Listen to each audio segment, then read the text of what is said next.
दोस्तों, आज मैं आपको एक मजेदार कहानी सुनाऊंगी। कहानी का नाम है गरीब की राखी। चलो शुरू करते हैं हमारी कहानी।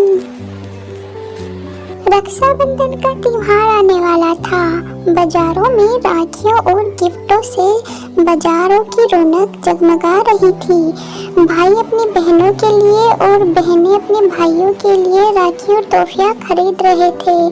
वहीं एक रामू नाम का लड़का था जो बहुत गरीब था।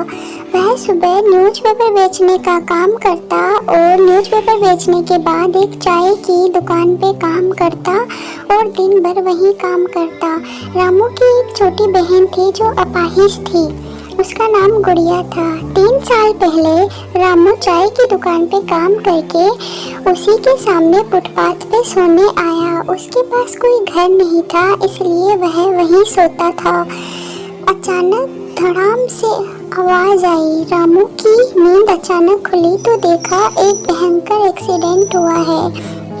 जितने भी लोग थे वह उस एक्सीडेंट में मारे गए। रामू यह देखकर बहुत दुखी हुआ। वह वहां जाकर देखा तो सब मर गए थे, कोई भी नहीं बचा। लोग वहां पे इकट्ठा हुए लेकिन किसी ने भी पुलिस को कॉल नहीं किया, सब चले गए। तभी रामू भी जाने लगा।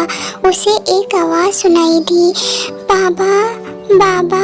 रामू ने पीछे मुड़ के देखा तो एक छोटी बच्ची 4 साल की अपने बाबा बाबा बोल के चिल्ला रही थी। रामू ने उसको वहां से निकालने की कोशिश की लेकिन टैक्सी बहुत भारी थी, इसलिए उसने जोर लगा के टैक्सी को ऊंचा किया और छोटी सी बच्ची को लेके अस्पताल गया।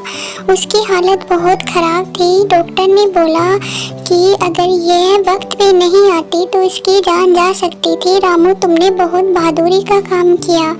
अब रामू उसे रोज हॉस्पिटल देखने के लिए आता था और उससे ढेर सारी बातें करता। गुड़िया भी रामू को भैया कह के बुलाती और उसे ये भी पता चल चुका था कि उस दिन उस हादसे में उसके मम्मी पापा मर गए। तब रामू ने गुड़िया को कहा, हिम्मत रखो, हम अनाथों का भगवान होता है। तब रामू वहाँ से जाने लगा। डॉक्टर ने बोला गुड़िया को भी ले जाओ। रामू ने गुड़िया से कहा, तुम मेरे साथ चलकर क्या करोगी? मैं तो खुद फुटपाथ पे सोता हूँ, तुम वहाँ कैसे रह पाओगी? गुड़िया ने कहा कि मेरा इस दुनिया में और कोई नहीं है, मैं भी तुम्हारे साथ रह लूँगी।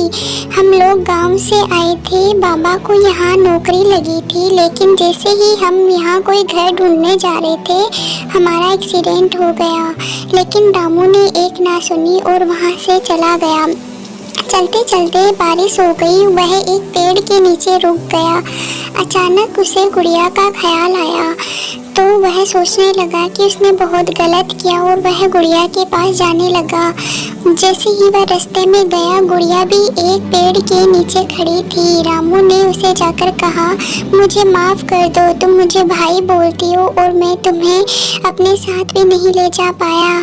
क्या तुमने कुछ खाया है? गुड़िया ने कहा, नहीं, उसे बहुत भूख लग रही है। इसलिए रामू उसे एक बिस्किट दिला के उसको अपने साथ फुटपाथ पर सोने के लिए ले गया और सुबह सुबह न्यूज़पेपर का काम करना स्टार्ट कर दिया और गुड़िया के लिए एक कमरा भी खरीद लिया रेंट पे। अब वह खूब मेहनत करता, सुबह न्यूज़पेपर बेचता और शाम को चाय की थैली पे जाता और उसने गुड़िया का एडमिशन भी करवा दिया।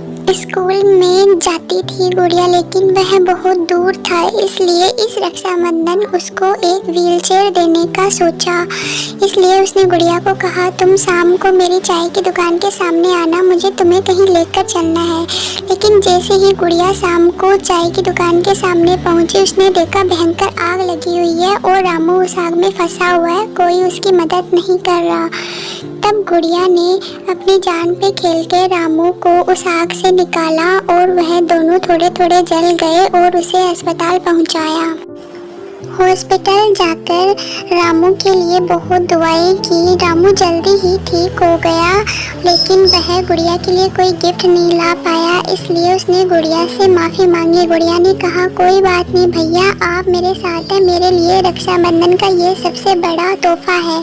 उसने अपने कपड़े से टुकड़ा फाड़ा और उसके और रामू की कलाई पर बांध दी। दोनों बहुत खुश हुए। तो कैसी लगी हमारी कहानी गरीब की राखी? जल्दी से कमेंट करके जरूर बताना और चैनल को लाइक सब्सक्राइब जरूर करना। चलो मैं जल्दी राखियाँ बांटने, आप अपना ख्याल रखना। हैप्पी रक्षाबंधन।